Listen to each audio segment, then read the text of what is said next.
Muy buenas tardes a todos. Muchas gracias por estar conectados con nosotros. Y muchísimas gracias al doctor Juan Enrique Blumen, presidente de la Sociedad Chilena de Osteología y Metabolismo Mineral, que me permite estos minutos en su 29 Congreso Anual para hablar a ustedes de los determinantes de envejecimiento de músculo y de hueso. Un sistema esquelético sano es vital para la función. Durante décadas, la comunidad médica y farmacéutica se ha enfocado más a los huesos y articulaciones que a los músculos. Y sabemos que la pérdida de músculo es universal en el envejecimiento y esta pérdida tiene como consecuencia alteraciones en la función y alteraciones también en el metabolismo.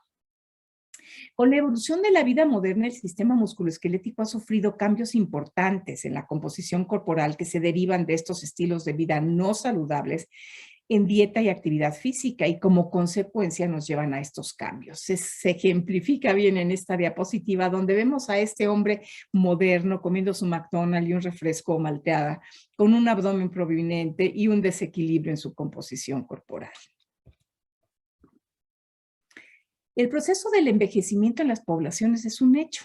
La especie humana está envejeciendo en todo el mundo. En este mapa del sitio de la Organización Mundial de la Salud, estamos viendo las proyecciones de crecimiento de las poblaciones mayores de 60 años. En el 2020, vemos que únicamente algún país europeo tiene en el momento un 30% de su población mayor de 60 años. Pero observen que para el 2050, este aumento en el mapa de los países que tendrán, en términos generales, 30% o más de población mayor de 60 años. En azul cielo, la población mayor de 60 años varía entre el 10 y el 30%, entre ellos toda la región de Latinoamérica. En Chile, en el 2020 se contabilizaron cerca de un poco más de 19 millones de personas. Aquí vemos la estructura de la población para su país. Observamos una disminución en los niños y adolescentes y un aumento importante de los mayores de 50 años. El 29.7% ya son mayores de 50 años en su país.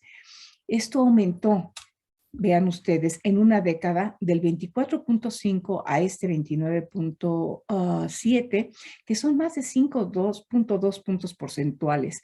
La población mayor de 65 años en su país es de alrededor del 12%, y esto va a incrementarse rápidamente con los años subsecuentes. En cuanto a la esperanza de vida, los chilenos, junto con Costa Rica, son los que mayor esperanza de vida promedio tienen en Latinoamérica, que es ahora de 81 años. Vean ustedes que este aumento de la población adulta, madura y mayor, pues requerirá una atención muy especial en el proceso del envejecimiento durante los próximos años en este país. Después de los 50 años, la disminución de la masa ósea es de alrededor del 1 al 2% por año. La fuerza muscular disminuye de 1.5 a 3% por año y la masa muscular disminuye también del 1 al 2% por año, inclusive antes de los 60 años. Existe un umbral teórico para llegar a las fracturas que en caso del hueso y de la disfunción en el caso del músculo, como se puede observar en esta diapositiva, en donde les demuestro realmente lo que es el ciclo de la vida desde los lactantes hacia la vejez. Si durante la niñez y la adolescencia tenemos un ambiente temprano en donde nos ayuda la genética, la nutrición, la actividad física, el no tener tabaco, alcohol o alguna otro de los hábitos nocivos, estos determinantes nos van a ayudar a maximizar tanto el pico de músculo como el pico de el músculo y hueso que vamos necesitando. Desde el embarazo, en el cuidado prenatal, la niñez y adolescencia deben de tomarse medidas para maximizar este pico de masa ósea y el buen desarrollo de la masa muscular, ya que de esto tendremos que cuidarlo en la vida adulta, donde debemos mantenerlo. Y esto se desarrolla en las primeras etapas de la vida. En la vejez tendremos que tomar medidas para minimizar tanto la pérdida del hueso como la pérdida del músculo. Lo mismo sucede, lo vamos a ver aquí en el músculo, durante la niñez y juventud se obtiene la mayoría de la masa muscular que vamos a tener en la edad adulta. Esta tendrá una meseta entre los 20 y los 25 años, en los cuales los valores de referencia deben de ser definidos. Y después de esta edad inicia una pérdida gradual del músculo en todos los seres humanos. Se estima que la pérdida es de alrededor del 3 al 8% por década y está básicamente a expensas del cambio de fibras musculares de tipo 2 a tipo 1 que se tendrá a partir de esta edad. Tenemos desde luego un rango funcional muy importante que puede estar entre aquellos que hacen un máximo de pica muscular versus lo que no los hacen. Y por eso es bien importante establecer que durante los primeros años de la vida es importantísimo tener una masa muscular óptima. Vean ustedes en esta diapositiva la perfecta correlación que tenemos entre el tejido óseo y el tejido muscular. Este fue un estudio publicado en el 2007, donde podemos observar en hombres sanos la relación que existe entre la masa muscular y el contenido mineral óseo, y se puede ver que la relación es casi perfecta. Aquí les presento a ustedes las definiciones de sarcopenia y de osteoporosis. La sarcopenia es un síndrome caracterizado por pérdida progresiva y generalizada de la masa muscular y de su función, que conduce a efectos adversos como discapacidad física disminuida, disminución en su calidad de vida y muerte. Puede ser primaria cuando va asociada a la edad y secundaria si está asociada a algunas otras enfermedades. La osteoporosis es una enfermedad caracterizada por una baja masa ósea y deterioro de la microarquitectura del tejido óseo, que conduce a la fragilidad ósea con el consiguiente aumento de riesgo de fractura. Y vamos a ver ahora los criterios. Aquí estamos viendo el hueso normal y el hueso con osteoporosis. Y ahora vamos a ver cuáles son los criterios de diagnóstico para la sarcopenia. Para la sarcopenia. Observamos 3 sets de criterios, hay muchos, pero bueno, estos 3 criterios diagnósticos de sarcopenia fueron definidos por diferentes asociaciones y manejan diferentes criterios y existen múltiples publicaciones con estos criterios. Pero lo que es común a todos ellos es la inclusión de 3 elementos: la fuerza, la medición de la masa muscular, básicamente, y los más utilizados son los definidos por el Grupo Europeo del Estudio de Sarcopenia, que son los que están viendo en este momento con el recuadro verde, que es la unión de múltiples sociedades, este grupo europeo, y son los más utilizados. Pero además de que estos fueron definidos por el año del 2010, este grupo europeo tuvo un segundo consenso y se juntaron en el año del 2008 para hacer esta publicación en el 2019, en donde ellos hacen unas nuevas recomendaciones. Fíjense que la sarcopenia probable es uno de los cambios. Se identifica cuando el individuo tiene una fuerza muscular baja, por lo cual este es un criterio muy importante. El diagnóstico se confirma con documentación del criterio 2, que es una baja cantidad o calidad del músculo, y se determina como sarcopenia severa si adicionalmente tiene un bajo rendimiento físico. La fuerza muscular es el indicador primario para un diagnóstico de presunción de sarcopenia y recomienda un algoritmo también muy interesante para la detección de la sarcopenia, para su diagnóstico y para su severidad, procurando que los médicos de primer contacto y otros especialistas puedan detectar tempranamente a la sarcopenia. Para las mediciones del músculo, en términos generales, lo que más se utiliza es el DEXA, la composición corporal, que nos mide la masa magra, o la bioimpedancia bioeléctrica, que tiene la ventaja de su portabilidad. En cuanto a las pruebas de función, son 4 pruebas las mayormente utilizadas. Estas pruebas de función son la fuerza de presión de manos, la velocidad de la marcha, el tiempo para subir las escaleras y el levantarse de una silla sin apoyo. Es importante también decir que estas mediciones, estas pruebas de función, deberían de tener referentes en las poblaciones en donde se van a aplicar, porque dependen también de la talla y dependen también del peso, y todo esto puede hacer una diferencia en los segundos en donde de duración de estas pruebas. Ahora pasemos a los criterios de clasificación de la osteoporosis de 1994, aceptados por la Organización Mundial de la Salud, en donde la medición de masa ósea por densitometría de cadera, columna y antebrazo distal son los referentes, son los criterios y tomando como referentes a población sana entre los 20 y 40 años. De acuerdo con las desviaciones estándar en mayores de 50 años y su T-score de menos 1 indica una masa ósea normal, entre -1 y -2.5 una masa ósea baja y en menos de -2.5 hacia abajo, osteoporosis, y si además hay un antecedente de fractura, se define como osteoporosis establecida. Fíjense que en el 2012 se publica el FRAX, que todos ustedes conocen, que es un calculador de riesgo de fracturas, que está basado en 7 factores de riesgo clínicos que son fáciles de definir. Y la combinación de factores de riesgo clínico con la densitometría nos dan un mejor aproximado para hacer la correcta evaluación de un paciente con riesgo de fractura que requiere tratamiento. En este diagrama van a observar los paralelismos que existen en relación tan cercana del músculo y el hueso. La disminución de la densidad mineral ósea y la disminución de la fuerza muscular y de la masa muscular, en uno lo definimos como osteoporosis o masa ósea baja y en otro como sarcopenia. Esto se encuentra definido en muchas publicaciones como osteosarcopenia, como lo pueden ver en las publicaciones. Y por un lado, se aumenta el riesgo de fracturas con la disminución de la densidad mineral ósea, así como con el deterioro de la fuerza muscular, que nos disminuye la movilidad y nos aumenta el riesgo de caídas. Por esta razón, hay pérdida de la independencia, hay disminución en la movilidad y actividad física, disminución en la capacidad y disminución también en la función cardiopulmonar.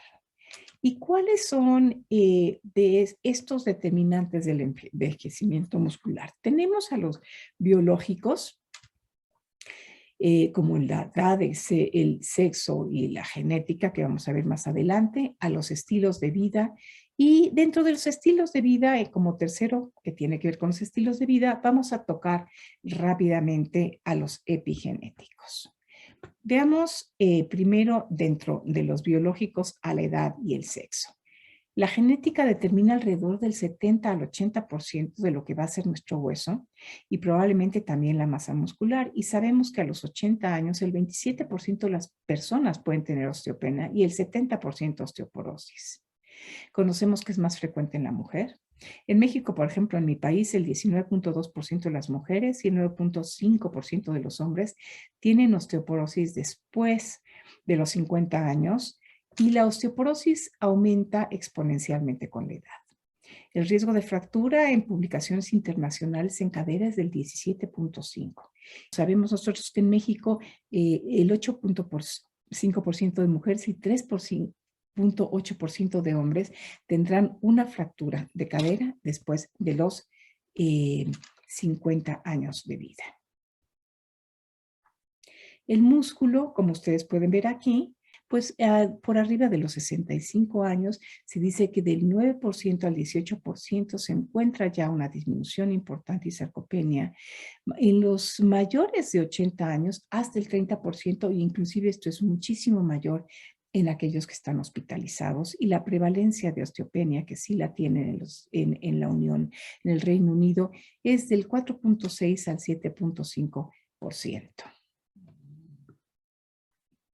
En este gráfico, es un gráfico de población mexicana, pueden observar la masa muscular. Con azul los hombres y con rosa las mujeres. En una muestra mayor de 9,000 casos de la Corte de Trabajadores de Salud de nuestro país, y este estudio definió los valores de referencia de la masa muscular en mexicanos. Podemos observar que la masa muscular es mayor en los hombres que en las mujeres de forma significativa. Y se nota que desde los 5 a los 25 años hay un aumento importante de este tejido y posterior a esta edad la curva hace un plató para empezar a disminuir en los hombres y en las mujeres gradualmente en ambos sexos, aunque es más notorio en los hombres esta pérdida del músculo. Otros aspectos biológicos que afectan al hueso y a la composición corporal son las deficiencias hormonales, la menopausia prematura, la amenorrea primaria o secundaria, la osteoporosis en el hombre con niveles bajos de testosterona que se pierde alrededor del 1% por año, y las disminuciones con la edad de la hormona del crecimiento de la ILGF-1 y de los niveles bajos de la hidroxivitamina D con consecuentes aumentos en la PTH. Y todo esto, desde luego, tiene un impacto sobre nuestro músculo. No podríamos dejar de mencionar a las comorbilidades que incrementan estas dos patologías. Todas estas condiciones inducen una producción alta de citoquinas proinflamatorias y estados agudos de hipercatabolismo. Hay producción de citocinas proinflamatorias, particularmente las interleucinas 6 y 1 y el factor de necrosis tumoral, que se encuentran incrementadas como parte del envejecimiento. Esta lista no es exhaustiva, pero es únicamente para ejemplificarles a ustedes que enfermedades reumatológicas o endocrinas y todas estas, desde luego, tienen un impacto importante. Pasando ahora a otro tipo de factores de riesgo y determinantes que pueden estar involucrados de forma muy importante, tenemos a los estilos de vida. Tenemos a la nutrición, al calcio y vitamina D, en menor cantidad el fósforo, el magnesio y el zinc, que son componentes importantísimos en la salud del hueso, así como la proteína, tanto para la matriz del hueso como para los músculos. Indudablemente la actividad física, como lo veremos en un minuto, y los hábitos no saludables, como lo son el alcohol, el tabaco y el sedentarismo, son hábitos que definitivamente impactan sobre la calidad de nuestro hueso y de nuestro músculo. Inclusive pongo ahora esta linda hoja de cannabis solo para futurear el estudio de otras sustancias nocivas. Hoy se acepta el uso de la cannabis legal en varios países y se verá en el futuro los impactos que puedan tener en el organismo a través de ensayos clínicos que hoy sí ya se podrán hacer y en el futuro seguramente con otras sustancias nocivas. Fíjense, les presento a ustedes aquí las recomendaciones del Instituto de Medicina, que hoy es la Academia Nacional de Medicina en los Estados Unidos, en donde la ingesta de calcio y de vitamina D en las diferentes edades varían desde los 200 miligramos en los bebés hasta los 1,300 miligramos en los adolescentes, e inclusive hoy por hoy en las mujeres mayores y en los hombres mayores se piensa que el calcio puede darse hasta los 1,500 miligramos por día y que en la vitamina D estas recomendaciones ya nos están quedando cortas porque en la literatura actualmente por lo menos se recomiendan para el hueso 800 unidades de unidades internacionales de vitamina D. Fíjense que en esta diapositiva vemos el mapa de calcio del sitio de IOF que fue realizado hace apenas unos años, donde los estudios de ingesta de calcio de diferentes regiones y países del mundo se categorizaron de acuerdo a esta ingesta, como pueden verse en colores para mejor identificación, desde la más baja, 400 miligramos de calcio en rojo, hasta la más alta, de 1000 miligramos de calcio en un verde oscuro. Si nos centramos en Latinoamérica, en nuestra región, la ingesta mayor la tiene México con 802 miligramos por día. Y el promedio de ingesta en Chile, lo estoy poniendo aquí a ustedes con amarillo, de acuerdo a un solo estudio que no es el mejor, así es que habrá que hacer algún nuevo estudio en Chile, fue de 702 miligramos por día. Pero fíjense ustedes que busqué para esta charla en la encuesta nacional de salud en Chile y se refiere que el 84% de las mujeres entre los 15 y los 49 años tienen deficiencia de algún tipo de vitamina D y el 16% de las mujeres la deficiencia es severa. Y en los adultos mayores, solo el 13.4 tiene niveles aceptables de vitamina D. Esto quiere decir que es un punto muy importante para esto que estamos hablando de determinantes de nutrición y habrá que hacer algo específicamente con esta población y su vitamina D en Chile. Con referencia a la actividad física, que es otro de los estilos de vida, fíjense ustedes, me voy a detener unos minutos en esta teoría del mecanostato. Durante el crecimiento, el músculo y el hueso son influidos por fuerzas asociadas a la gravedad y a la actividad física, y esta fuerza muscular crea la fuerza máxima que actúa sobre el hueso. Esta fue la reflexión que se hizo sobre el mecanostato, esta teoría de Harold Frost.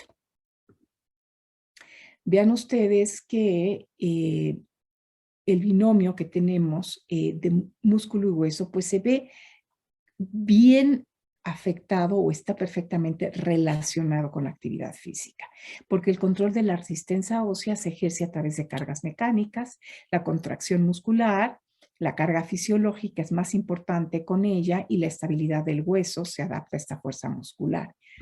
Y verán ustedes entonces que las recomendaciones de la actividad física de la Organización Mundial de la Salud de 2018 nos dicen que los niños deben de tener por lo menos 60 minutos de actividades físicas de intensidad moderada a vigorosa, que tenemos que de los 18 a los 68 años, a 64, perdón, 150 minutos por semana de práctica aeróbica de intensidad moderada o 75 minutos de actividad física aeróbica vigorosa.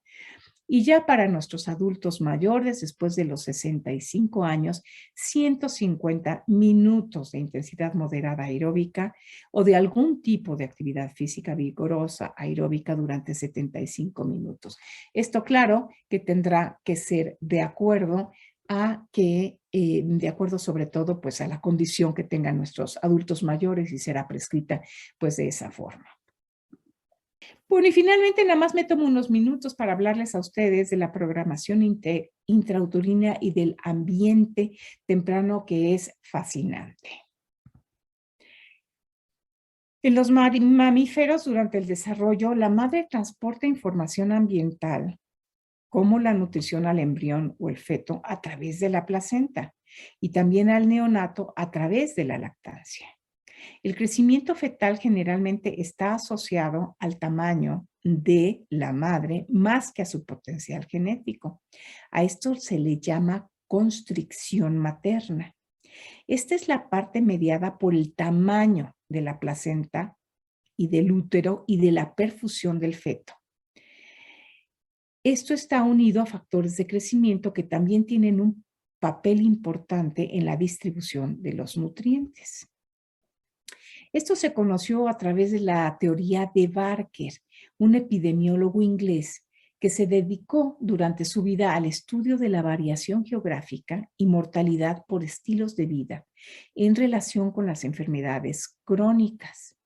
Él estudió en Inglaterra todos aquellos cambios que venían a través de la nutrición y las enfermedades crónicas, ya que en ese país los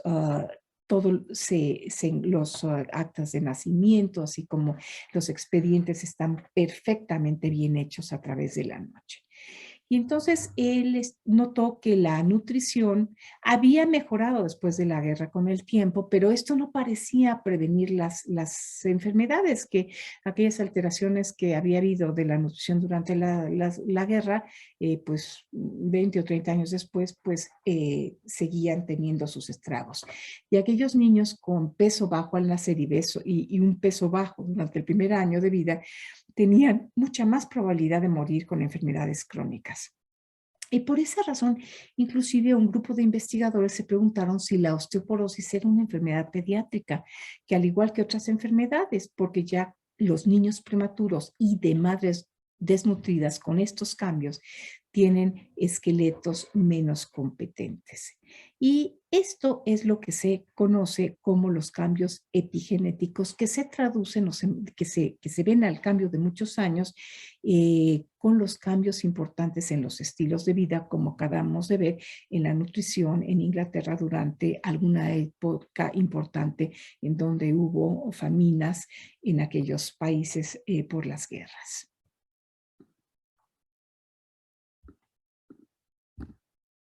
Y termino esta charla en esta última diapositiva en donde ejemplifico estos cambios epigenéticos de un artículo de Holick del New England Journal of Medicine, donde observamos estos posibles mecanismos epigenéticos, en este caso específicos asociados a la vitamina D. Pueden observar que el estatus de vitamina D durante el embarazo, junto con otros factores del ambiente, ha producido cambios epigenéticos que pueden ser secundarios, ya sea a la metilación del DNA, a la modificación de las histonas o microarreglos, que son los tres tipos de, digamos, de mecanismos epigenéticos que producen modificaciones que afectan a la programación intrauterina y al desarrollo de la placenta. El efecto de la deficiencia de la vitamina D puede verse después en los infantes porque pueden desarrollar raquitismo muy pequeños, en los adultos puede haber osteomalacia y en los adultos mayores, desde luego, osteoporosis, miopatías y propensidad a las caídas, ya que sabemos que la vitamina D tiene también funciones en el músculo. Bueno, con esto termino esta charla eh, presentándoles a ustedes estas siguientes conclusiones. El binomio hueso-músculo como unidades determinante en la etiopatogénesis de la osteoporosis y la sarcopenia. Ambos tejidos comprenden el sistema musculoesquelético y están asociados indiscutiblemente, y los determinantes del envejecimiento musculoesquelético son, como vimos, biológicos, del estilo de vida, y estos del estilo de vida podemos incluirlos también en cambios epigenéticos que se determinan a través del ciclo de la vida. Se requiere incrementar la sensibilización de esta patología, incluyendo estrategias que abarquen el ciclo de la vida, tanto en los médicos como en la población general. Y con esto pues termino, agradezco muchísimo su atención y les dejo aquí tanto mi correo como mi Twitter por si ustedes tienen alguna pregunta que quieran hacerme después de esta presentación, y pues les agradezco mucho el tiempo en pantalla en donde han estado acompañándome.